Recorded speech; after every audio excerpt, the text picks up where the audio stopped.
Hi, இன்றைக்கான வீடியோவில் நம்ம பார்க்க போகிறது வந்து ஆல்பைனோ இரிடிஷன் ஷார்க்கையும் நார்மல் இரிடிஷன் ஷார்க்கையும் ஒரே டேங்கில் வச்சு வளர்க்கலாமா அப்படின்றது தான் இன்றைக்கான வீடியோ. ஃபர்ஸ்ட் ஆஃப் ஆல் இந்த ரெண்டு மீனையும் வந்து ஒரே டேங்கில் வளர்க்கலாமான்னு கேட்டால் ஆமாம், ரெண்டு மீனையும் ஒரே டேங்கில் வளர்க்கலாம். ஆனால் அதில் ஒரு சின்ன சின்ன பிரச்சனைகள் வந்து இருக்குது. அந்த பிரச்சனைகள் மட்டும் என்னென்ன அப்படின்றது தெரிஞ்சுக்குவோம்.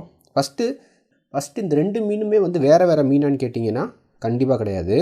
இந்த ரெண்டு மீனுக்குமே வந்து கலர் வேரியேஷன் அப்படின்றது மட்டும்தான் இருக்குது.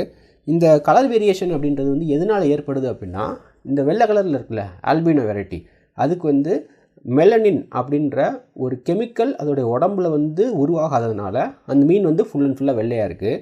மித்தபடி ரெண்டு மீனுமே ஒரே மீன் தான். அதாவது ஒரு மீனுக்கு வந்து 25 டிகிரி டெம்பரேச்சரில் வைக்கணும் அப்படின்னா, இன்னொரு மீன் வந்து 30 டிகிரி டெம்பரேச்சரில் வந்து அந்த வாட்டர் டெம்பரேச்சர்ன்றது வந்து மெயின்டைன் ஆகணும் அப்படின்ற தேவைலாம் கிடையாது. ரெண்டுக்கும் ஒரே வாட்டர் டெம்பரேச்சர், ரெண்டுக்குமே ஒரே வாட்டரில் இருக்க pH லெவலு, இந்த மாதிரி எல்லாமே ஒரே மாதிரி தான் வந்து மெயின்டைன் ஆகும். இது வளர்கிறதுமே வந்து ஒரே மாதிரி சைஸில் தான் வளரவும் செய்யும். இப்போ இந்த மீன் வளர்க்குறதுல வந்து ஒரு ப்ராப்ளம் வரும்னு நான் சொன்னேன்ல.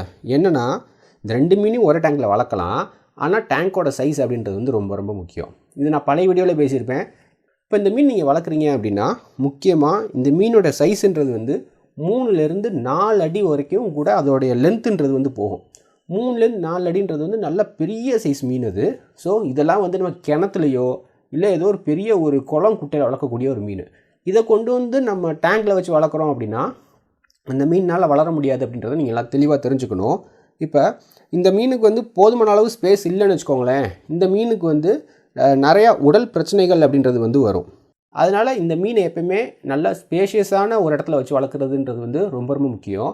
அதே மாதிரி சின்னதாக மீன் வாங்குறீங்க, இப்போ ரொம்ப சின்ன சைஸில் இருக்குது, நீங்கள் ஓரளவுக்கு மீடியம் சைஸில் ஒரு டேங்க் வச்சுருக்கீங்க அப்படின்னா அந்த மீன் வளர்கிற வரைக்கும் வச்சுக்கலாம். அதுக்கப்புறம் அது திரும்ப கொண்டு போய் நீங்கள் ஏரியிலையோ இல்லை ஒரு குட்டையிலையோ இல்லை ஒரு பெரிய ஒரு கிணத்துலையோ தான் கொண்டு போய் விடுற மாதிரி தான் இருக்கும் அப்படின்றத தெரிஞ்சுக்கோங்க. அதாவது இந்த மீன் வந்து ஒரு ஸ்கூலிங் ஃபிஷ்ஷு, இது வந்து குரூப்பாக இருக்கணும் அப்படின்னு சொல்லி விருப்பப்படக்கூடிய ஒரு மீன். இந்த மீன் நீங்கள் வளர்க்குறீங்க அப்படின்னாலே ஒரு 5லேருந்து 7 மீனுக்கு மேலே இருக்க மாதிரி தான் வச்சு வளர்க்கணும். அதுதான் அந்த மீனுக்கு வந்து ஒரு வகையான அந்த ஸ்ட்ரெஸ்ஸுன்றது வந்து உருவாகாமல் இருக்கும். இல்லை நான் வந்து வெறுமனே ஒரு 2 மீன் மட்டும் வச்சுக்கிறேன் அப்படின்னா அந்த மீனுக்கு ஸ்ட்ரெஸ் வரும்.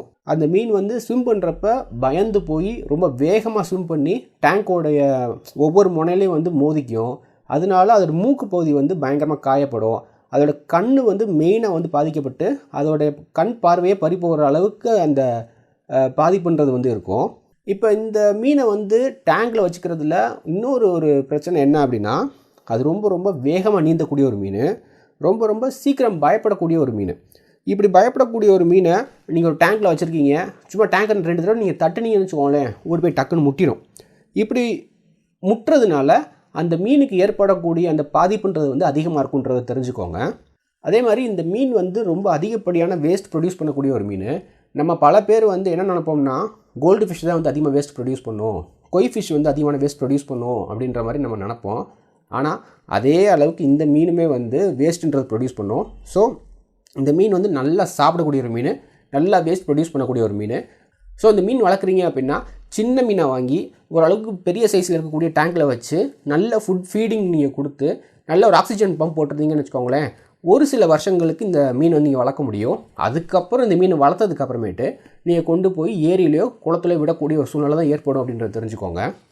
சரி, இப்போ இந்த மீனை வந்து உங்களால் வளர்க்க முடியாதுன்றது உங்களுக்கு புரிய வருது அப்படின்ற பட்சத்தில் நீங்கள் என்ன மீன் வளர்க்கலாம் அப்படின்னா, நீங்கள் வந்து இந்த பாலா ஷார்க்குன்னு இருக்குல்ல, அந்த மாதிரியான சின்ன சைஸில் இருக்கக்கூடிய மீன்கள் வாங்கி நீங்கள் வளர்க்கலாம். இப்போ இந்த மீனுமே வந்து ஓரளவுக்கு சைஸ் வளர்ந்தாலுமே ஒரு டேங்குக்குள்ளே கொள்ளளவுக்கு பிடிக்கக்கூடிய அளவில் தான் அந்த மீனோட சைஸுன்றது வந்து வளரும்.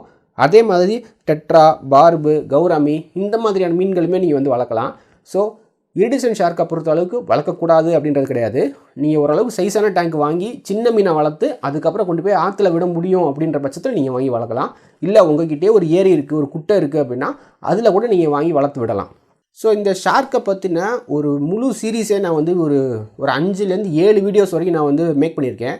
அதாவது இந்த மீனுக்கு என்ன சாப்பாடு போடணும், என்ன வாட்டர் டெம்பரேச்சரில் மெயின்டைன் பண்ணணும், அந்த மீன் கூட வேறு என்னென்ன மீன்கள்லாம் சேர்த்து போடலாம், அந்த மீனை வந்து ஒரு டேங்கில் வச்சு வளர்க்குறதுனால என்னென்ன பாதிப்புகள்லாம் இருக்குது, அந்த மீனோடைய க்ரோத்தை வந்து எப்படி நல்லபடியாக நம்ம கொண்டு வர முடியும், அந்த மீனுக்கு என்னென்ன நோய்கள்லாம் வரும், இப்படி பல விஷயங்கள் வந்து நான் அந்த ஒரு சீரீஸாகவே வந்து ரெடி பண்ணி வச்சுருக்கேன். ஸோ நீங்கள் இந்த ஷார்க் வளர்க்குறீங்க அப்படின்னா உங்களுக்கு A to Z நீங்கள் ஃபுல்லாக தெரிஞ்சுக்கணும் அப்படின்னா நம்ம சேனலில் இருக்கக்கூடிய வீடியோஸ் பார்த்தீங்கனாலே போதும்.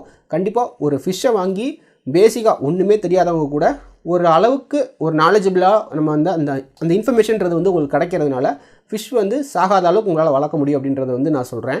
இந்த வீடியோ பிடிச்சிருக்கு அப்படின்னா இந்த வீடியோக்கு லைக் கொடுங்க. இதே போல் இன்னும் வந்து கண்டென்ட் பார்க்கணும்னு நினச்சிங்க அப்படின்னா சேனல் சப்ஸ்கிரைப் பண்ணுங்கள். இந்த வீடியோ உங்கள் ஃப்ரெண்ட்ஸோட ஷேர் பண்ணுங்கள். இதே போல் இன்னொரு வீடியோவில் மீட் பண்ணுறேன். பை.